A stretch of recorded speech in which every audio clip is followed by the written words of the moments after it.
नमस्कार दोस्तों, मैं श्रवण आप सभी का स्वागत करता हूं अपने YouTube चैनल परीक्षा रात्रि पर। आज हम टेम्परेचर तापमान को पढ़ने का प्रयास करेंगे। ये टेम्परेचर क्या होता है, इसका साइंस में, ज्योग्राफी में और इन्वायरमेंट में मीनिंग अलग-अलग होता है। तो हम सभी ज्योग्राफी पढ़ रहे हैं, तो हम ज्योग्राफी को जानने का प्रयास करेंगे। ज्योग्राफी में तापमान का मतलब क्या होता है, लेकिन साइंस और इन्वायरमेंट में इसका मतलब क्या है, पहले उनको भी जान लेते हैं।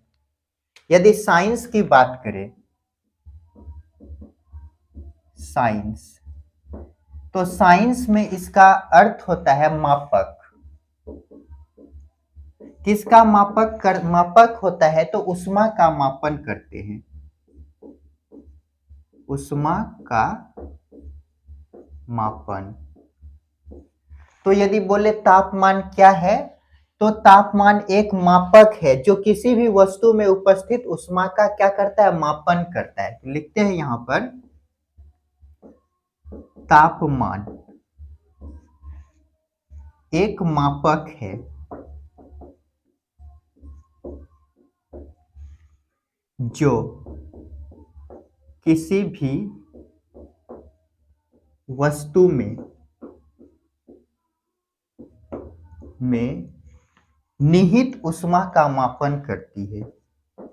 निहित या उपस्थित ऊष्मा का मापन करती है।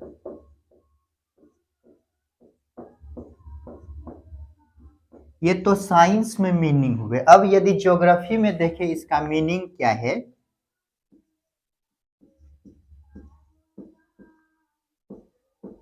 ज्योग्राफी में तो ये क्या, ज्योग्राफी में यदि इनके मीनिंग देखें तो यह मौसम तथा जलवायु को परिवर्तित करने वाला महत्वपूर्ण कारक है।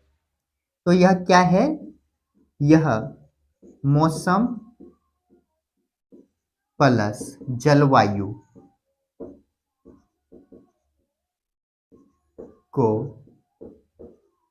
प्रभावित करने वाला महत्वपूर्ण कारक है।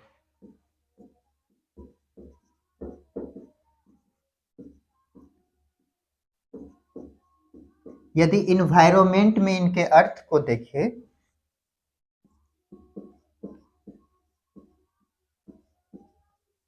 इन्वायरमेंट तो पर्यावरण को प्रभावित करने वाला महत्वपूर्ण कारक माना जाता है।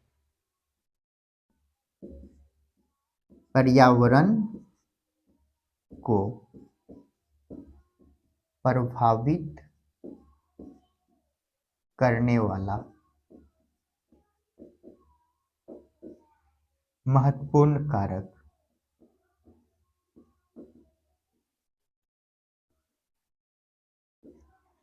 होता है। अब देखते हैं ऊष्मा क्या है। यहाँ जो ऊष्मा लिखे, ये ऊष्मा क्या होता है, हीट। ऊष्मा, हीट, ये क्या है। यदि ऊष्मा या हीट बोले तो यह क्या है, ऊर्जा का एक रूप है। क्या है, ऊर्जा का एक रूप। ऊर्जा का एक रूप है। अब बोलेगा ऊर्जा क्या होता है, तो ये हम सभी पढ़ चुके होंगे। कार्य करने की क्षमता को क्या कहते हैं, ऊर्जा।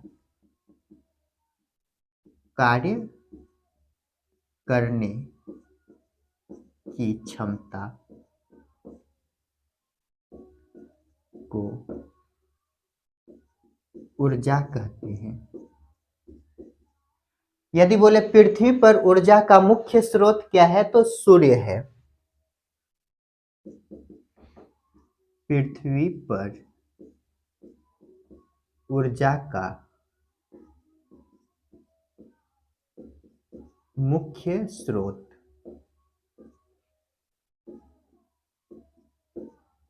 क्या है, सूर्य है। तो पहले इसको समझते हैं, उसके बाद आगे बढ़ेंगे। तो क्या देखें हम, ये जो टेम्परेचर तापमान है, एक नया टॉपिक स्टार्ट किए हैं। इसका साइंस में, ज्योग्राफी में, इन्वायरमेंट में मीनिंग क्या है, अलग अलग है। तो क्या देखें हम, साइंस में इनका अर्थ क्या होता है, मापक। यह किस चीज का मापक करता है, तो यह ऊष्मा का मापन करता है। मापक होता है जो कि ऊष्मा का मापन करता है। तो यहाँ पर लिखे तापमान क्या है, तो तापमान एक मापक है जो किसी भी वस्तु में उपस्थित ऊष्मा का क्या करती है, मापन करते हैं। मान लेते हैं ये वस्तु है और इसमें हीट दिए हैं, हीट दिए तो यह क्या हो जाएगा, गर्म हो जाएगा। तो इसका क्या करेगा, मापन करेगा। और ये वस्तु ठंडा है तो ये कितना ठंडा है और ये कितना गर्म है, इनका मापन कौन करता है, तो ये तापमान के द्वारा इन दोनों का क्या करेंगे, मापन। जो ज्यादा हीट होगा वो अधिक गर्म होगा, जो कम हीट होगा वो ठंडा होगा। तो ज्योग्राफी में यदि इनके मीनिंग को देखें तो यह ज्योग्राफी में इनका मीनिंग क्या है, तो मौसम और जलवायु को प्रभावित करने वाला महत्वपूर्ण कारक है। जब सूर्य से प्रकाश आएगी, धरातल पर पड़ेगा तो क्या होगा, धरातल गर्म होगा, जिसके के कारण क्या होता है, मौसम में परिवर्तन। और जलवायु परिवर्तन क्या होता है, कल देख चुके हैं। मौसम में दीर्घकालिक परिवर्तन, यदि मौसम दीर्घकाल तक बना रहे तो उसे क्या कहेंगे, जलवायु परिवर्तन। अर्थात जलवायु परिवर्तन क्या है, तो ये 30 वर्षों में मौसम के औसत निकाल करके ज्ञात किया जाता है जलवायु के बारे में। तो यह क्या है, जलवायु, मौसम और जलवायु को प्रभावित करने वाला महत्वपूर्ण कारक है। और इन्वायरमेंट में क्या होता है, पर्यावरण को प्रभावित करने वाला महत्वपूर्ण कारक माना जाता है। अब देखें हम उष्मा, हीट। ये उष्मा, हीट क्या है, तो ऊर्जा का एक रूप होता है। क्या होता है, ऊर्जा का रूप। ये ऊर्जा क्या है, तो कार्य करने की क्षमता क्या कहलाती है, ऊर्जा। हम यदि यहाँ पर पढ़ा रहे हैं खड़े होकर के, तो हमें ऊर्जा है, हमें कार्य करने की क्षमता है, तब हम यहाँ पर खड़े होकर के पढ़ा रहे हैं। तो ये ऊर्जा हमें कहाँ से मिलती है, तो भोजन से मिलती है। तो कार्य करने की क्षमता क्या कहलाती है, ऊर्जा। पृथ्वी पर ऊर्जा का यदि बोले मुख्य स्रोत क्या है, तो मुख्य स्रोत सूर्य है। ये बार बार क्वेश्चन पूछा जाता है, जल्दी से इनको नोट कीजिए। तो चलिए इनको मिटाते हैं और आगे देखने का प्रयास करते हैं।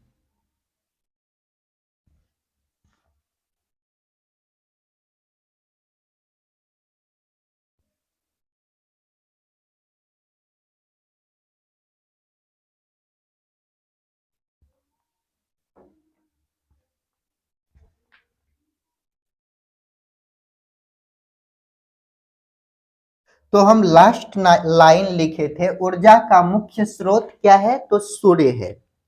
यहां पर लिखते हैं, ऊर्जा का मुख्य स्रोत क्या देखे, सूर्य। सूर्य देखे तो मान लेते हैं ये सूर्य है, ये सूर्य है, तो सूर्य से क्या निकलेगा, ऊर्जा। ये जो ऊर्जा निकलते हैं इसको दो कैटेगरी में बांटते हैं। ये ऊर्जा जो निकला इसे हरे वनस्पति क्या करते हैं, प्रकाश संश्लेषण करते हैं इस प्रकाश की उपस्थिति में, सौर ऊर्जा। तो हरे वनस्पति, हरे वनस्पति पर यह प्रकाश पड़ेगा। और यदि दूसरा देखें तो यह वायुमंडल में प्रकाश पड़ेगा। कहां पड़ेगा, ये ऊर्जा, सौर ऊर्जा वायुमंडल में आएगा, वायुमंडल, वायुमंडल में आएगा। और क्या आएंगे, धरातल पर आएगा, प्लस धरातल। धरातल बोले तो धरातल पर दो तरह के सतह पाए जाते हैं, स्थलीय सतह और जलीय सतह। यहां पर ब्रैकेट में लिख देते हैं, स्थलीय सतह, सतह या भाग, प्लस जलीय भाग, जलीय भाग। ये दो तरह के क्या होते हैं, भाग होते हैं। जब ये वायुमंडल में सौर ऊर्जा प्रवेश करेगी तो ये वायुमंडल गर्म होंगे और ये धरातल का जलीय भाग और स्थलीय भाग क्या होगा, दोनों गर्म होगा। क्या होगा, गर्म होगा, टेम्परेचर बढ़ेगा। क्या होगा? टेम्परेचर बढ़ेगा।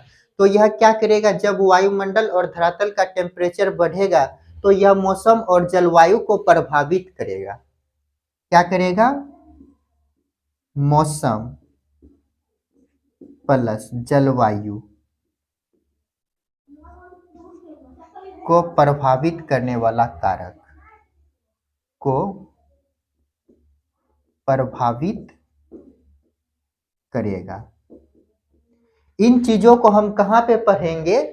तो ज्योग्राफी के क्लाइमेटोलॉजी में। कहाँ पढ़ेंगे इनको हम? जियोग्राफी क्लाइमेटोलॉजी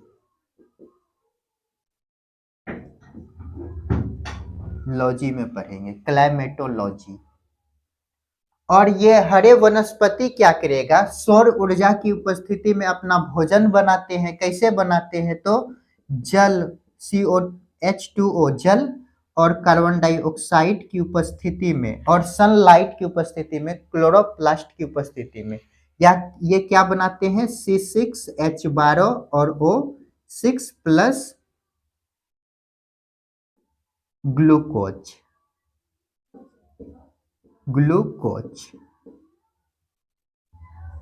ऐसे करके। तो इस प्रक्रिया के द्वारा क्या होता है? ये हरे वनस्पति क्या करते हैं? अपना भोजन बनाते हैं। जिससे क्या होता है? ये जो वनस्पति होते हैं, पेड़ पौधे, इसमें ऊर्जा का सीधा प्रभाव होता है, एक दिशीय प्रभाव होता है। यहाँ पे क्या देखिए, ये ऊर्जा बनाए जो कि हरे वनस्पति के पेड़ पौधे में ये प्रभावित होती है ऊर्जा। तो यहाँ पर लिखते हैं हरे वनस्पति में ऊर्जा का एक दिशीय प्रभाव होता है। लिखते हैं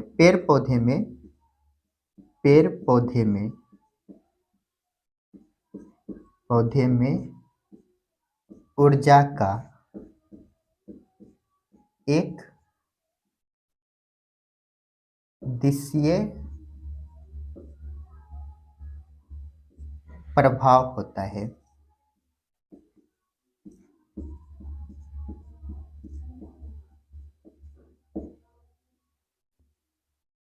क्या होता है? एक दिशीय प्रभाव होता है।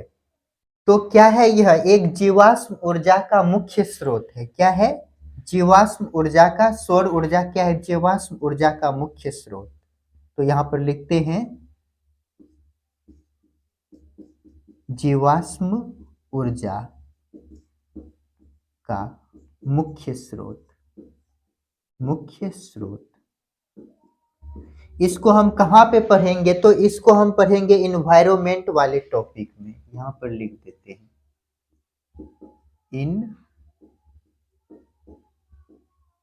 इन्वायरमेंट में इसको पढ़ेंगे। तो हम क्या देखें? ये जो सौर ऊर्जा है, सूर्य से निकलता है, जो कि हरे वनस्पति इसकी उपस्थिति में क्या करते हैं? अपना भोजन तैयार करते हैं। और यहीं पर जाने पेड़ पौधे में ऊर्जा का एक दिशीय प्रभाव, एक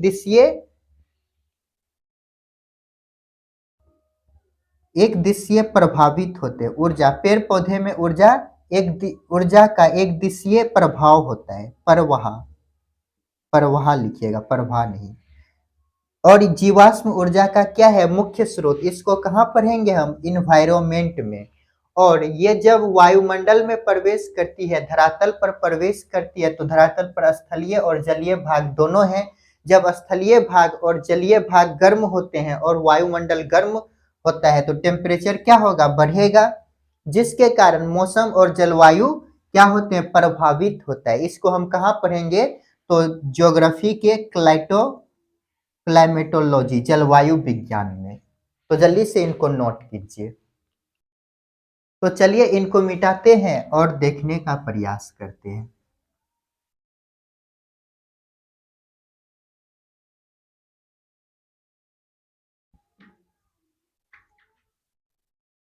ऊष्मा के स्थानांतरण की विधियां। ऊष्मा के स्थानांतरण की विधियां। ये ऊष्मा का स्थानांतरण क्या कैसे होता है, तो इनके 3 विधि हैं। कितने विधि हैं? 3 विधि। पहला है विकिरण के माध्यम से, उसके बाद चालन, संवहन,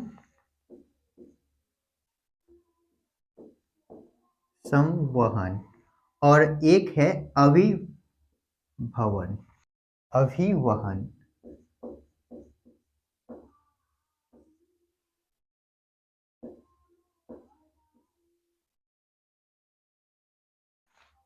तो जल्दी से इनको नोट कीजिए। तो ऊष्मा के स्थानांतरण की कौन कौन विधियां हैं? तो पहला लिखे विकिरण, और दूसरा लिखे चालन, तीसरा लिखे संवहन, और चौथा लिखे अभिवहन। ये ऊष्मा का स्थानांतरण कैसे होता है, इनको हम कल समझने का प्रयास करेंगे। तो मिलते हैं नेक्स्ट वीडियो में। आप सभी खुश रहिए, पढ़ते रहिए और अपने माता पिता का सम्मान कीजिए। मिलते हैं नेक्स्ट वीडियो में।